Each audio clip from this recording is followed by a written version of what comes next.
نحمده ونصلي على رسوله الكريم اما بعد اعوذ باللہ من الشیطان الرجیم بسم اللہ الرحمن الرحیم ولا تقولوا لمن يقتل في سبيل الله اموات بل احیاء ولكن لا تشعرون صدق اللہ العظیم۔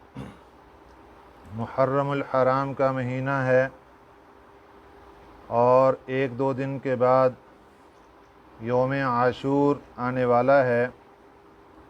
محرم الحرام کے حوالے سے چند باتیں ذہن کے اندر رکھیے۔ محرم الحرام اسلامی سال کے اعتبار سے پہلا مہینہ ہے۔ 1447 ہجری اس کا آغاز ہو چکا ہے۔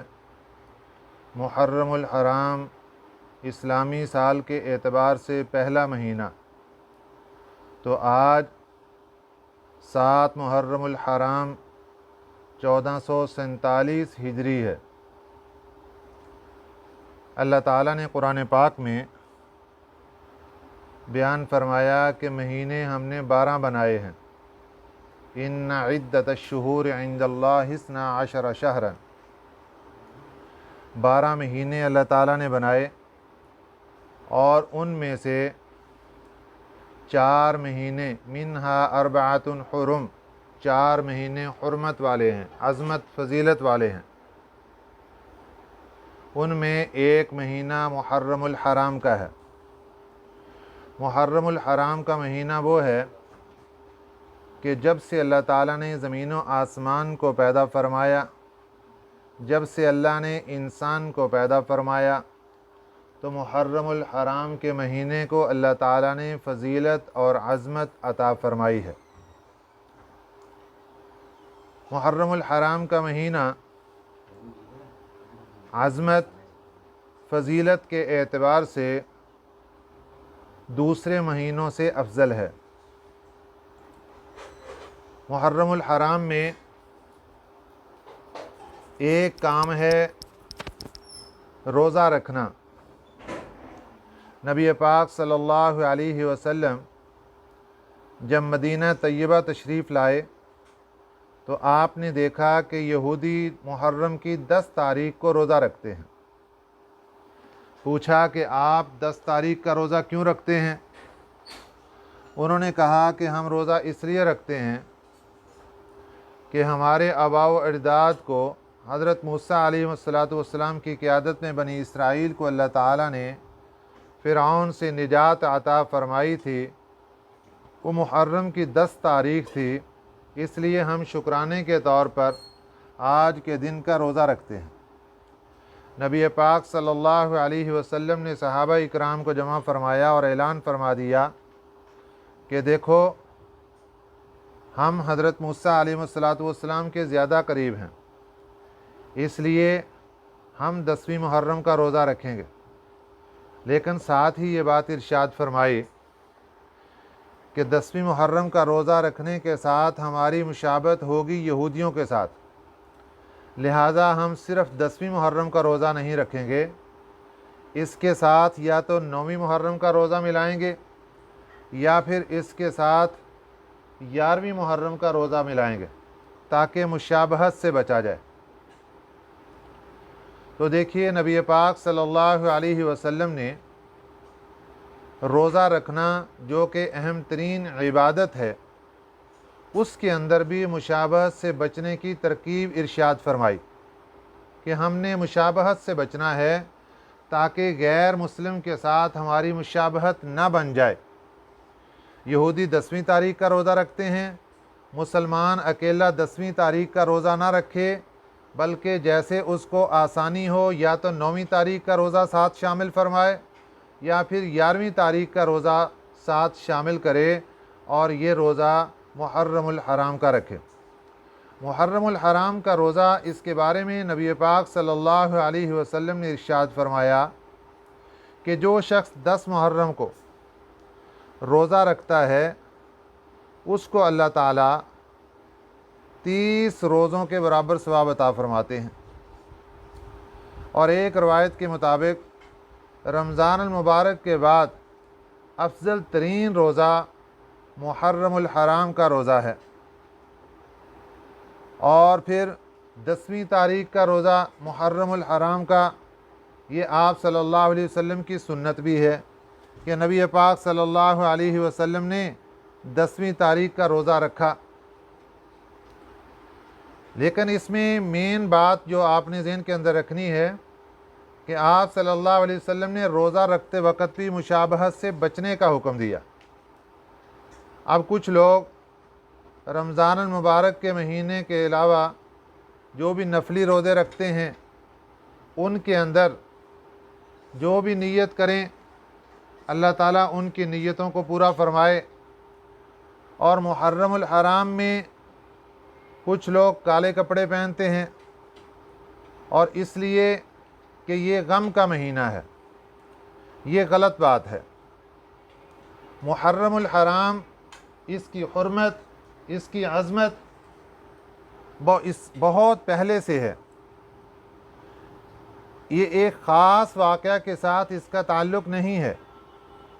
جہاں تک بات نواسے رسول حضرت امام حسین رضی اللہ تعالیٰ عنہ کی شہادت کی ہے کہ کربلا کے میدان میں ظلم بربریت کے ساتھ آپ کو شہید کر دیا گیا، یہ بہت بڑا واقعہ ہے۔ لیکن ایک واقعے کے ساتھ اسلام کے احکامات نہیں بنتے۔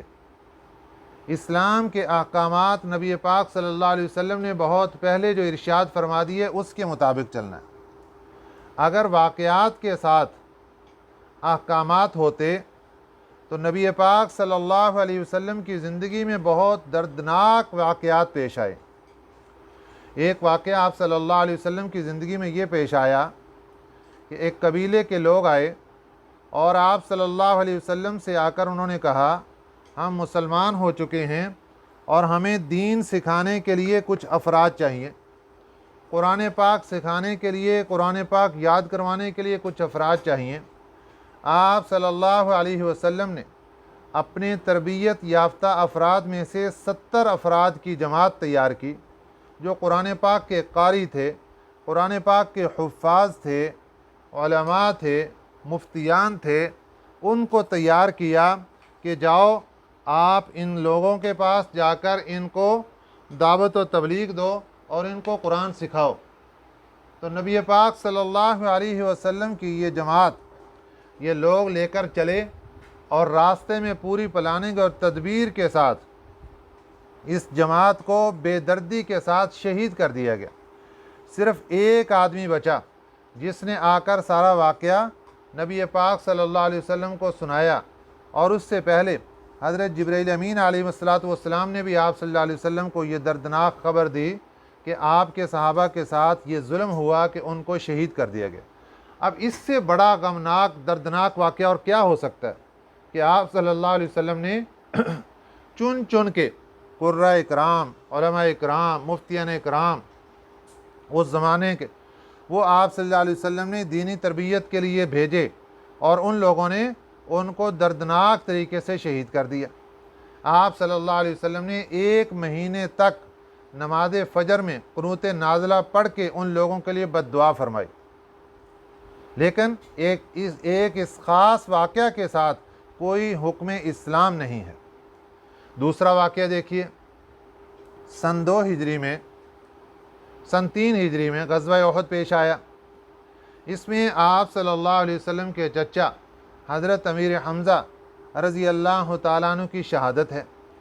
صرف ان کو شہید نہیں کیا گیا بلکہ ظالموں نے، مشرکین نے، کافروں نے ان کا کان کاٹ دیا، ان کے ناک کاٹ دیا، ان کی آنکھیں نکال دیں، دل اور کلیجہ بھی باہر نکال دیا، یوں جسم کے ٹکڑے ٹکڑے کر دیے۔ اس سے دردناک اور غمناک واقعہ اور کیا ہو سکتا ہے؟ لیکن آپ صلی اللہ علیہ وسلم نے خود بھی صبر فرمایا، صحابہ اکرام رضوان اللہ علیہم اجمعین کو بھی صبر کی تلقین فرمائی، کیونکہ شہادت اسلام میں ایک بہت بڑی نعمت ہے۔ شہادت دین اسلام میں ایک اعزاز کا نام ہے۔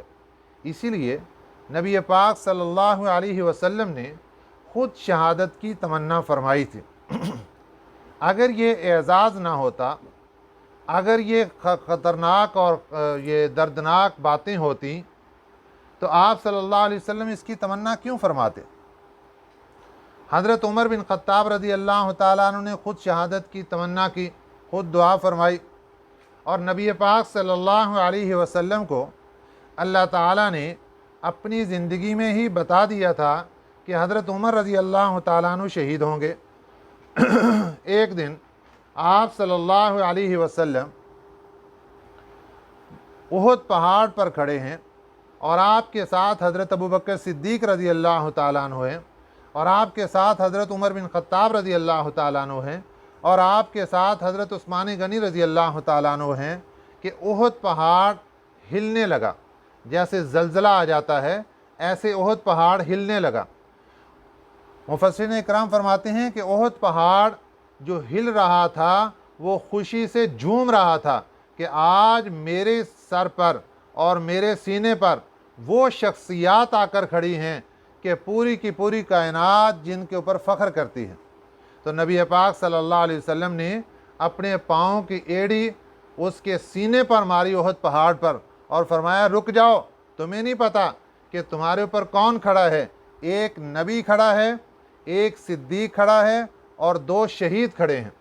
تو آپ صلی اللہ علیہ وسلم نے اسی موقع پر یہ بشارت دے دی تھی کہ حضرت عمر بن خطاب رضی اللہ تعالیٰ عنہ بھی شہید ہوں گے اور حضرت عثمان غنی رضی اللہ تعالیٰ عنہ بھی شہید ہوں گے۔